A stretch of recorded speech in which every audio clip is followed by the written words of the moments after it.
Hi everyone, I'm Miss Heidi from the BB Library, and this is Simply Science. I'm going to start off with a book recommendation for you guys. It's called Curious Questions and Answers About Science by Miles Kelly. Do you have a lot of questions? I always think of things. It explores everything that's wild, wonderful, and weird about science, and it's available on Hoopla. I thought it was really fun. Okay, so today we're going to talk a little bit about gravity. What is gravity? Do you know? Have you ever tried standing on a ball and falling off? Whoa! Well, the Earth is round too, but why don't we fall off the Earth? Well, because Earth has a powerful force that pulls everything towards the center, and that's gravity. Each planet has different strengths of gravity, and so does outer space. But the gravity in outer space is way less than Earth, and that's why astronauts float around. So the most important part about gravity is the center of gravity, where the weight is even on both sides. But humans aren't really even. So our center, we're heavier on the top part of our bodies than we are on the bottom. So our center is a little higher than the middle of our bodies. It's just about in the center of your stomach, right by a little above the waistline. Our head is actually the heaviest part. And this little center keeps us from falling over. You know, you can practice that when you're leaning over too far, you could fall right over it. Okay, so how does it help to know about the center of gravity? Well, pretty much every sport, from skiing to snowboarding to surfing to ice skating to basketball, even dancing, needs a center of gravity to keep you standing. You know, those figure skaters that turn and turn and turn, they work very hard finding that center.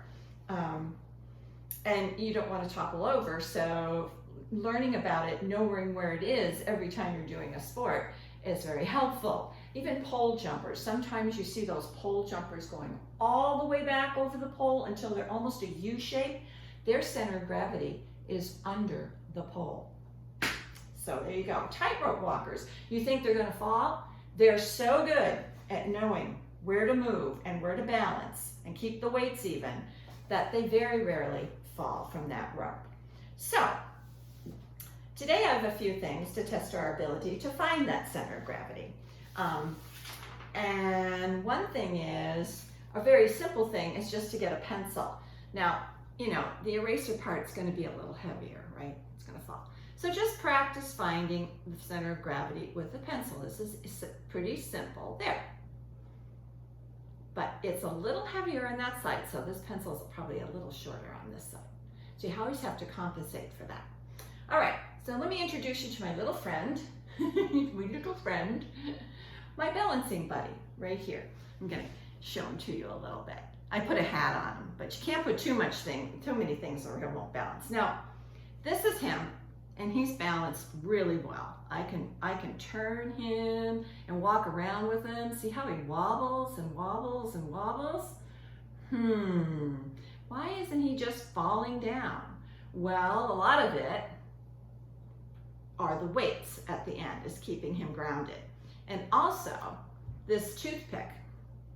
Where do you think the center of gravity is on this little guy? It's right at the bottom of the toothpick. The weights are holding him in place like that, and that's his center. And of course, so let's see if we can make him. I'm going to put him on the side here. So what you need today are 2 barbecue wooden skewers, and make sure they're even. They're not always the same, because why? If one's wrong on one side, he's going to go this way, which we'll see, because it always happens. Okay, we need a toothpick. We need at least 1 cork. It can be any kind of a cork. And some clay. Originally, I used clay for that, but I didn't have any, so now I have clay. So the one we made today I'll use. But you can try anything in place of those weights hanging down. I even used clothespins, 2 identical clothespins, and they worked. Okay, So the first thing we're going to do is start out by, we're going to make, we're going to put our skewers in. Now, I also have a push pin, a little push pin, because corks turn out being very difficult.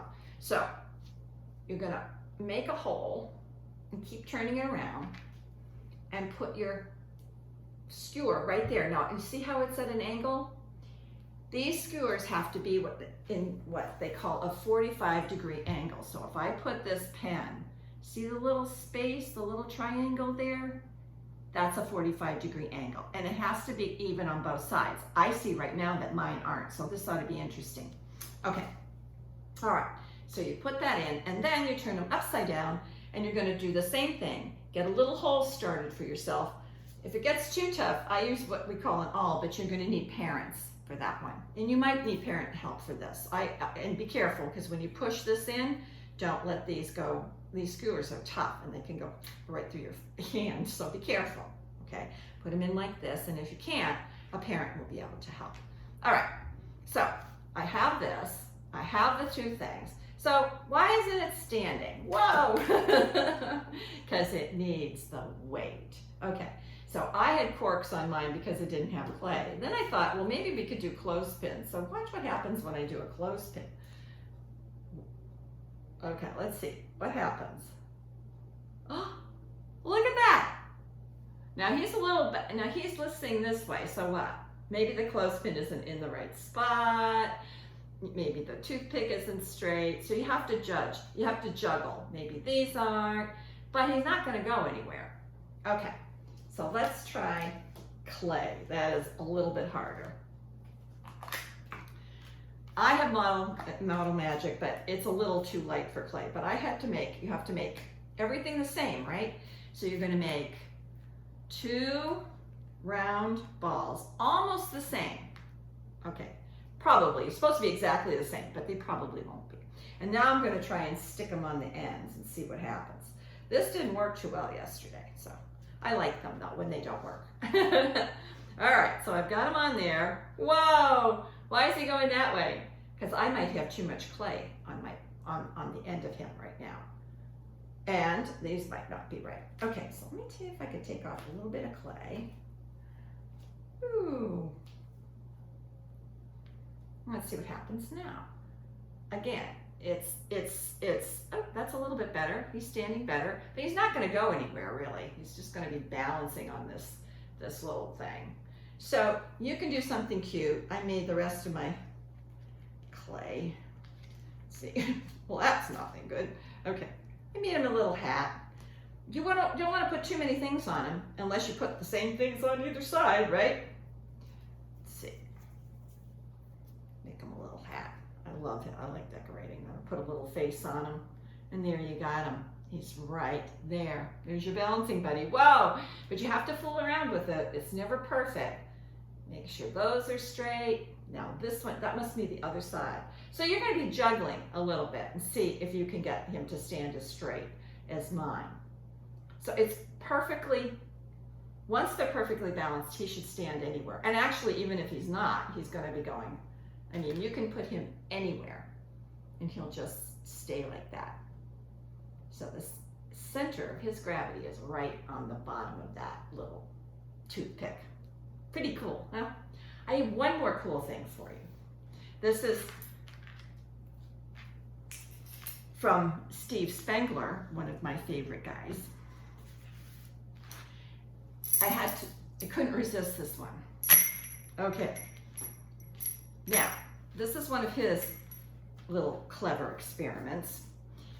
Can you balance 11 nails on the head of one? Right here. Okay. So for this experiment, you need 12 nails, all exactly the same. These are common nails, 4-inch common nails. Okay, you have to have a good head on them.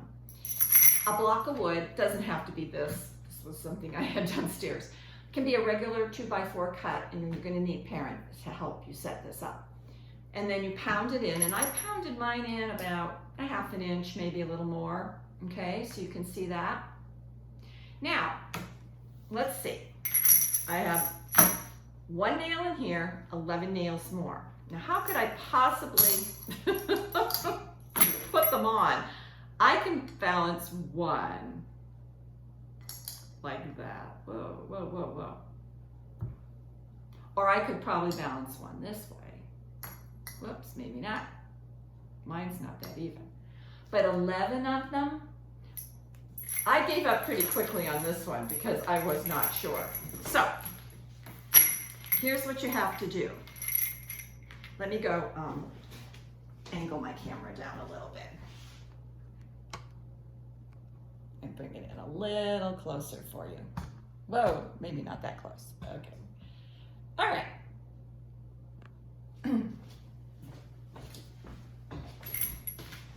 Here's the trick. You take your first nail and put it this way, either this way or this way. Now, you hitch your other nails and alternate them, one going this way, one going this way. And you can see that they're hitched on the lower one, so they're not just rolling around. So we're going to do these until they're all used up except for one. Okay, we're going this way, and then this way, and then this way, right? Okay, and then we have one left over. Okay, so I'm going to move them up a little so that there's a little space on the lower, on the horizontal one. Now I'm going to take this one and make sure the head is on the opposite side of the bottom one. Now, if you can see, you won't be able to see until you do it, but there's a little ridge right in between all the heads, okay? And that's where you want to stick your... Okay, now let's see if I can do it. This is the hardest part.